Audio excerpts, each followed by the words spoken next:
So we're gonna hit a quick little lunch spot right here that I like in Ventura, around the corner. It's called the Jarucho. They have good tacos, good cocktails, a little bit of everything right here. Let's check it out, have a bite.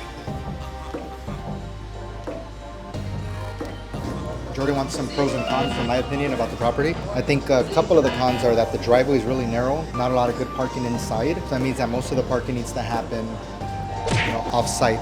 Most of the parking needs to be on the street. So that's one con for me because I like tenants to be comfortable and have their own parking spots or assigned parking or a driveway, garage or carport, whatever it may be. So for me, that's a con. The second con is we're probably gonna have to deal with tenants for several months to get rid of some, get new ones in there, and maybe even some lawsuits from attorneys coming our way because he didn't have contracts very well written or any on some of the units. So those are some of the cons. Some of the pros is that there's not another property like that on the market right now here in Ventura, being 9 individual units. So that's it's a large size property. It has some potential for even maybe increasing the size on some of the units or adding a unit or two as a possibility as well. And the longer term play for a lot of developers is maybe building a larger complex there at some point. So might not be bad until they get something else approved to have it cash flow until they build another larger complex or units. There's some pros and some cons. I don't think the price is too far off. I think it's still a 6-figure, I like a 6-figure wholesale or an assignment instead of an actual flip. It's a little bit heavy for me personally,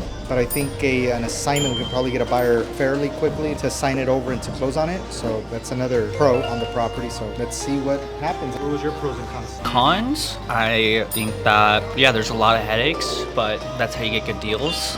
And by having those headaches, the pros, like you said, I'm looking right now, there's not one property, multifamily for sale in the area, more than 2 or maybe 4 units. The thing about who will buy that property or who's gonna hold it long term is someone who is looking to increase their portfolio, someone who, instead of having 9 single family homes or 4 duplexes, someone who doesn't wanna have 4 duplexes, wants to have one property with 9 units on it is good. I think there's some value add potential. Down the street, they're literally building what looks like a multi-story, multi-family something is going on. They have all the framing and all that up there. So there's some development going on. Again, gentrification, big lot. I just think, getting the place cleaned up is the most important part.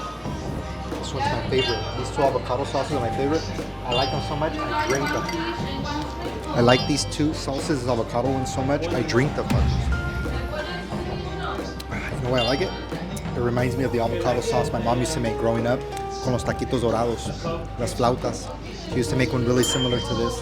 I put it on top with the sour cream and this type of salsa, so I enjoy it, I love it. That's why I like it here too.